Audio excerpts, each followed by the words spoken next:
Comment utiliser les droites de tendance dans le trading? Bienvenue dans cette vidéo de formation consacrée au trading. Si vous cherchez à améliorer vos compétences en trading et à maximiser vos profits, vous êtes au bon endroit. L'une des clés pour potentiellement réussir dans le trading, consiste à bien cerner et suivre les tendances en place sur le marché. En la matière, les droites de tendance constituent un atout de taille pour y parvenir, et identifier le sens idéal dans lequel les trades doivent être pris pour maximiser ses profits. Mais encore faut-il savoir comment les utiliser. Dans cette vidéo, nous allons vous expliquer l'utilité des droites de tendance pour le trader. Nous visiterons certaines notions de base pour vous amener à comprendre comment tracer une droite de tendance, et comment vous en servir pour analyser et anticiper les prochains mouvements d'un actif. Nous verrons enfin, comment vous pouvez vous servir de cet outil simple mais puissant dans votre trading au quotidien, pour élaborer une stratégie de trading redoutable. Si donc le sujet vous semble intéressant, n'oubliez pas de liker la vidéo, de vous abonner à notre chaîne, et d'activer la cloche de notification pour être informé de nos prochaines vidéos de formation.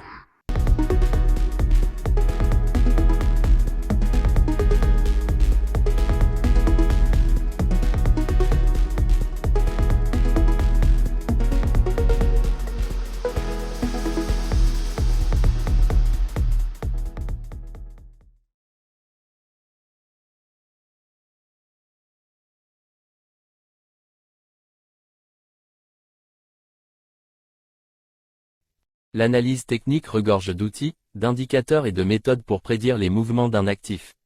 Certaines de ces méthodes sont complexes et nécessitent un temps non négligeable de pratique voire d'adaptation pour espérer les maîtriser. D'autres en revanche, sont très simples et utilisées par tous les traders, et surtout les plus expérimentés. L'une d'entre elles consiste à tracer des droites de tendance, encore appelées lignes de tendance, afin de tenter d'anticiper plus facilement les mouvements du prix. Les droites de tendance sont d'une grande efficacité et sont valables pour tous les types d'actifs et de marchés financiers. C'est une des raisons pour lesquelles elles sont si populaires. Pour les débutants, apprendre à tracer des droites de tendance est une des bases essentielles qui ouvrent les portes du trading graphique. Quelle est l'utilité des droites de tendance? Les droites de tendance sont des traits qui sont dessinés par les analystes de marché et les traders sur les graphiques boursiers pour mettre en évidence une dynamique de mouvement. Comme leur nom l'indique, elles permettent d'indiquer la direction du marché ou d'un actif à un moment donné. Mais leur rôle ne s'arrête pas là. Ce sont des alliés précieux qui permettent aux traders de cadrer les prix afin de repérer facilement et rapidement le changement ou la continuité d'une tendance, d'identifier certains patterns graphiques qui aideront à la prise de décision, ou encore de repérer plus facilement les zones stratégiques et psychologiques qui influencent les prix et le comportement des investisseurs. Maintenant que vous savez à quoi servent les droites de tendance, il est temps d'apprendre comment les tracer. Comment tracer une droite de tendance? Le cours d'un actif quel qu'il soit, évolue comme des vagues qui forment sans cesse des creux et des sommets. Aussi, pour tracer une droite de tendance, vous aurez besoin de savoir où se trouvent ces sommets et ces creux sur votre courbe de prix. La théorie de Dow nous enseigne à cet effet, que l'on identifie un sommet lorsque le prix d'un actif accélère, puis redescend. Et inversement, lorsque le prix chute puis remonte, on identifie un creux. Les sommets et les creux sont donc les points de retournement qui constituent les tendances. La première règle pour tracer une droite de tendance est donc, de s'assurer de disposer de suffisamment de points consécutifs et alignés sur le cours. C'est-à-dire suffisamment de sommets ou de creux alignés. Il faut un minimum de 2 points d'impact pour tracer une droite de tendance pertinente, mais une droite de tendance sera considérée totalement valide, à partir du 3e point d'impact. C'est grâce à la multiplicité des points qu'il est en effet possible d'évaluer nettement l'influence d'une droite de tendance sur un actif. La deuxième règle à garder en tête, est que l'on ne relie que les creux entre les creux ou les sommets entre les sommets. Tout est une question de cohérence et d'harmonie. La troisième règle pour tracer une droite de tendance est de ne pas oublier que les mèches d'une bougie font partie intégrante du prix. Il ne faut donc pas oublier de prendre en compte les mèches lorsqu'il s'agit d'identifier les points hauts et bas pour le tracer. La quatrième et dernière règle pour tracer une droite de tendance est de garder à l'esprit que la droite de tendance ne se résume pas seulement à des niveaux de prix. Elle concerne dans bien des cas une zone de prix. Il est donc indiqué dans certains cas de figure de tracer 2 droites de tendance parallèles et non pas une seule pour déterminer la zone. Cette dernière règle sera très utile pour prévenir certains faux mouvements assimilés à des cassures de droites de tendance. Dans la pratique, les droites de tendance permettent de mettre en valeur 3 types de tendances de base. La tendance haussière, qui se caractérise par des sommets de plus en plus hauts et des creux de plus en plus hauts. Pour la concrétiser, il faut relier au moins deux creux successifs de plus en plus élevés, dont le plus récent se trouve toujours plus haut que les creux précédents.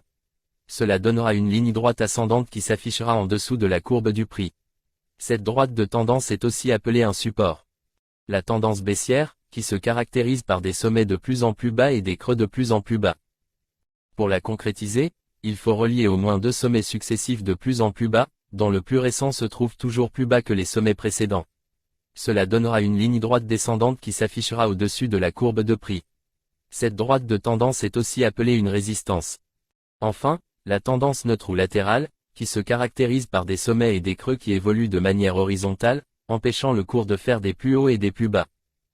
Pour la concrétiser, il faut relier d'une part, au moins deux sommets horizontaux successifs, et d'autre part, au moins deux creux horizontaux successifs. Les derniers points doivent être les sommets et creux les plus récents de la courbe. Cela donnera deux lignes droites parallèles qui s'afficheront de part et d'autre de la courbe du prix comme pour le contenir dans un canal horizontal. Cette forme de canal horizontal est aussi appelée un range.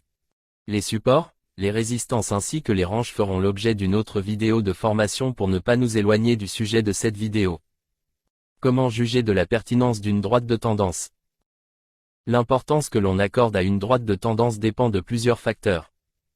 Premièrement, l'angle de sa pente. Elle traduit la force émotionnelle du marché et donc de la tendance. Plus la ligne de tendance est pentue, plus la tendance est forte. Deuxièmement, la longueur de la ligne. Elle traduit la durée de la tendance dans l'évolution de l'actif. Plus la droite de tendance est longue, plus la tendance est pertinente. Troisièmement, les points d'impact sur la ligne. Ils traduisent le niveau de robustesse de la tendance dans le temps. Plus la ligne de tendance est testée, plus elle est pertinente. Il est admis qu'il faut au moins 3 points d'impact contre une droite de tendance pour qu'elle soit significative. Quatrièmement, la période d'observation de la droite. Elle traduit le niveau de fiabilité de la tendance dans le temps.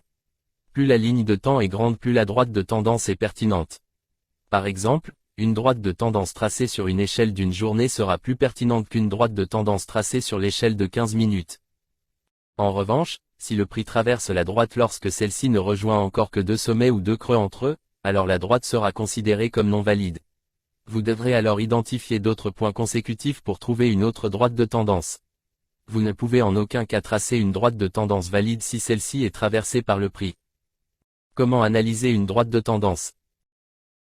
Une fois tracée sur le cours d'un actif, la droite de tendance permet aux traders de déterminer des zones psychologiques où les acheteurs et vendeurs s'affrontent, ou des niveaux clés.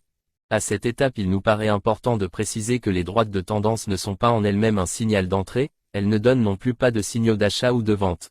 En d'autres termes, le fait que le prix vienne toucher ou franchir une droite de tendance ne donne pas en soi un signal d'achat ou de vente. C'est plutôt la réaction du prix au contact de la droite de tendance qui permet de déterminer un signal d'achat ou de vente. Une fois qu'une droite de tendance est tracée, il est important d'attendre pour observer l'interaction que le prix aura avec elle, pour identifier le signal à suivre. La droite de tendance permet donc de concrétiser une tendance pour trader dans le sens de cette tendance et non contre elle. De définir des repères sur la courbe de prix pour faciliter l'interprétation des réactions du prix à leur contact. D'identifier les signaux adaptés au mouvement du prix au contact du repère. D'éléments déclencheurs de la stratégie de trading applicable au mouvement de prix constaté. Comment trader avec une droite de tendance? Lorsque le prix évolue au-dessus de la droite de tendance, un signal d'achat est déclenché lorsque le prix réalise un rebond sur la ligne de tendance et repart à la hausse. Le trader doit donc ouvrir une position en achat lorsque les bougies commencent à effectuer des sommets et des creux de plus en plus hauts que les précédents, après avoir touché la droite de tendance. La position sera clôturée dès les premiers signaux d'inversion de tendance à la baisse. Nous pouvons partir du principe que tant que le prix ne casse pas la droite de tendance, celle-ci reste active et le trader peut ouvrir des ordres d'achat à chaque rebond du prix sur la droite de tendance. Il ne faut jamais placer un ordre de vente lorsque le prix entre en contact avec le dessus de la droite de tendance. Attendez plutôt qu'il la casse, puis attendez la confirmation de la continuation de la tendance à la baisse avant d'envisager de placer un ordre de vente. Lorsque le prix évolue en dessous de la droite de tendance, un signal de vente est déclenché lorsque le prix est rejeté vers le bas après avoir touché la ligne de tendance. Le trader doit donc ouvrir une position en vente lorsque les bougies commencent à effectuer des sommets et des creux de plus en plus bas que les précédents, après avoir touché la droite de tendance. La position sera clôturée dès les premiers signaux d'inversion de tendance à la hausse. Nous pouvons partir du principe que tant que le prix ne casse pas la droite de tendance, celle-ci reste active et le trader peut ouvrir des ordres de vente à chaque rejet du prix sous la droite de tendance. Il ne faut jamais placer un ordre d'achat lorsque le prix entre en contact avec le dessous de la droite de tendance. Attendez plutôt qu'il la casse et attendez la confirmation de la continuation de la tendance à la hausse avant d'envisager de placer un ordre d'achat. Lorsque le prix évolue entre deux droites de tendance parallèles appelées range, un signal de vente est déclenché lorsque le prix est rejeté vers le bas après avoir touché la ligne de tendance du haut de range qui agit comme une résistance, et un signal d'achat est déclenché lorsque le prix effectue un rebond sur la droite de tendance du bas de range qui agit comme un support.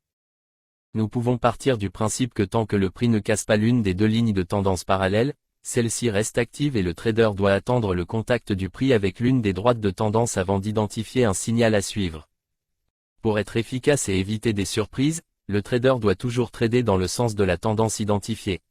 Ainsi, lorsque le tracé de la droite de tendance révèle une ligne de tendance haussière, cela signifie que la tendance primaire est haussière, et donc que la tendance secondaire est baissière.